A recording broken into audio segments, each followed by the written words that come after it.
For those of us who led MACV-SOG's top-secret cross-border operations during the Vietnam War, the day would inevitably come when we were ordered to do something we knew we couldn't accomplish and at the same time put our troops at great risk, leaving us with a choice. We could either attempt the order and suffer the consequences, or refuse and face the possibility of being relieved. Being relieved wasn't so bad on its own, but the fact that you could be replaced by someone who would get your people killed was. Many of us returned for additional tours with SOG just to avoid that situation. Refusing orders is a tricky business, but SOG's command structure made it a necessary survival skill.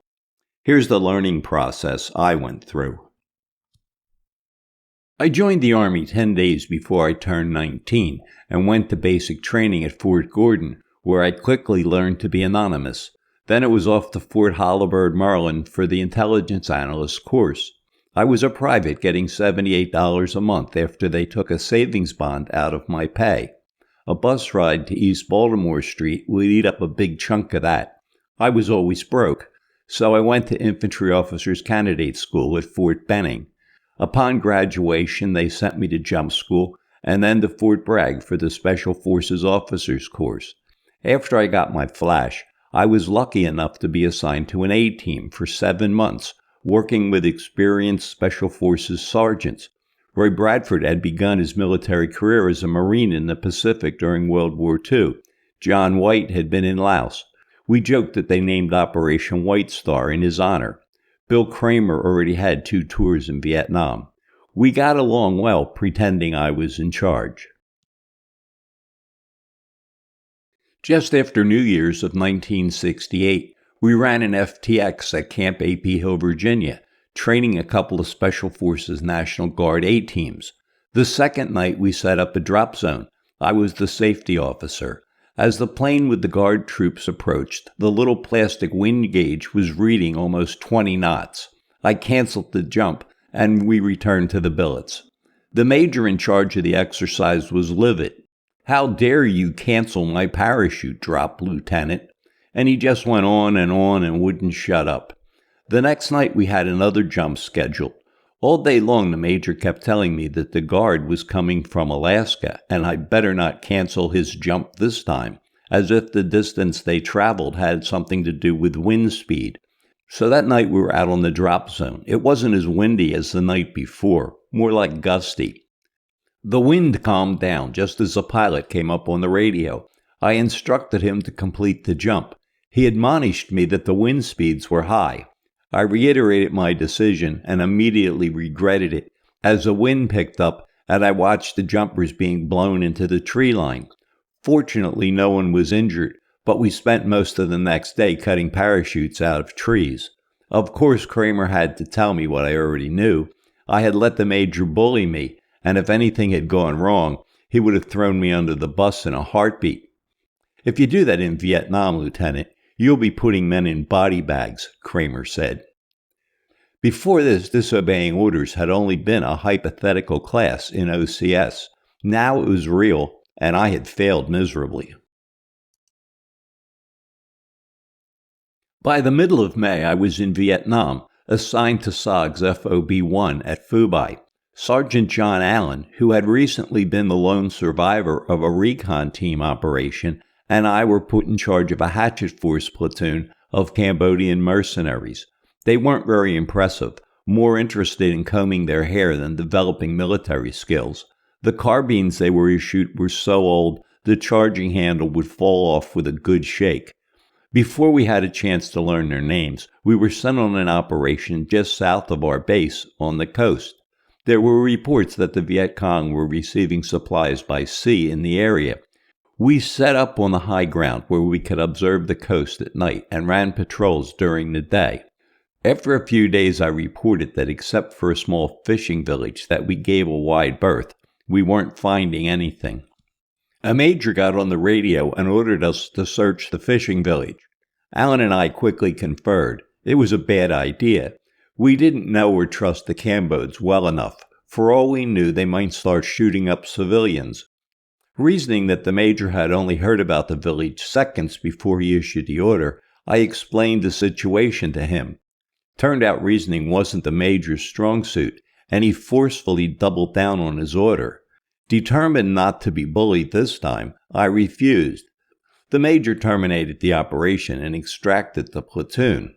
Back at the base, the Major and I had a serious in-depth conversation about my character flaws. Thankfully, the cam boats were fired a couple of weeks later, and I was reassigned to Mylock. Months went by. Rodney Hedman, who would later serve with Delta Force at Desert One, and I had trained up a Brew Mountain Yard platoon. Our machine gun heavy unit had run quite a number of successful operations. Now we had been on target in Laos for 5 days, about halfway between the Ashow and Oscar 8, pushing down a ridge toward a suspected NVA supply area. For the past 2 days, the enemy had been trying to stop us with frontal ambushes, but we had driven them off by reconning by fire. On the 5th day, they decided to get serious and stacked a ridge with troops. It started out slow, with sporadic fire from their fixed positions. I set up air support with Covey as the Brew dug in. They tried to push up the ridge a couple times. They had us outmanned, but with 5 M60s covering the narrow ridge, we had them outgunned. After about an hour, 2 Cobra gunships arrived, loaded up as aerial rocket artillery.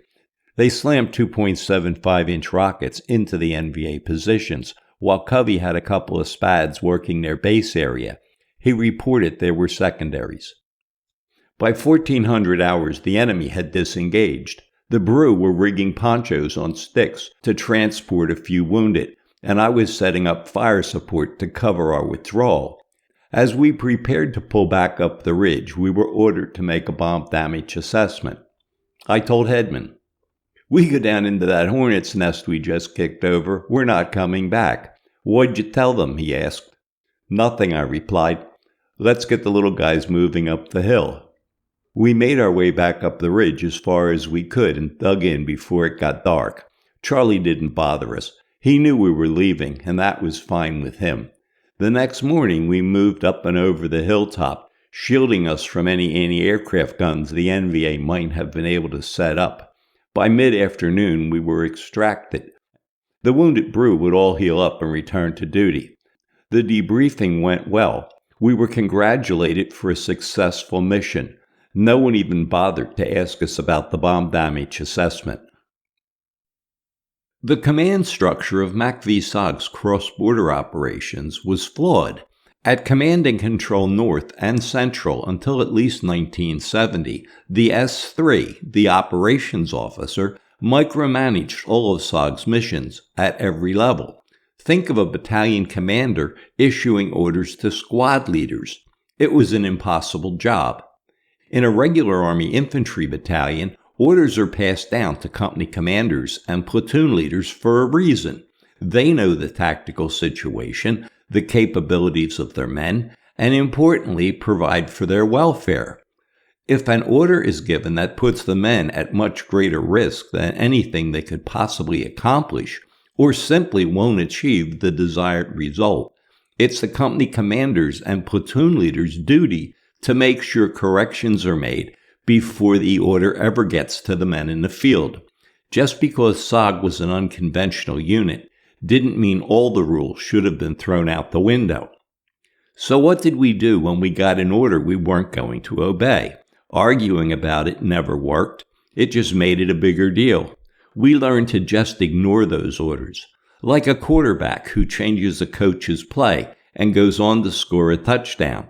The repercussions were almost always manageable if the mission had a reasonable outcome.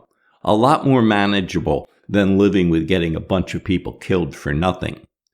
SOG's Presidential Unit Citation states that it provided a paragon for America's future Special Operations Forces.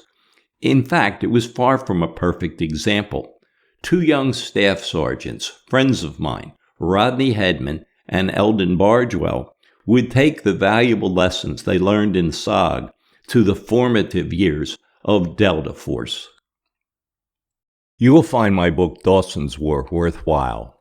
Rather than just accounts of MACV-SOG's various missions, Dawsons War is the story of 5 men, 3 Americans and 2 Brew Mountain Yard mercenaries. I'll take you with us for a year. You'll get your fair share of gunfights in Laos, because we did. But SOG was so much more than gunfights. SOG was a brotherhood, and unless you experience the camaraderie we shared, you can't really know SOG. Through Dawsons War, these 5 men will become your friends, and like we do, you'll miss them when it's over. In the end, you'll be able to answer SOG's most asked question: what kind of men ran these dangerous missions? Get a copy today at Amazon. Hey, do me a favor, like and subscribe. It helps. Thanks.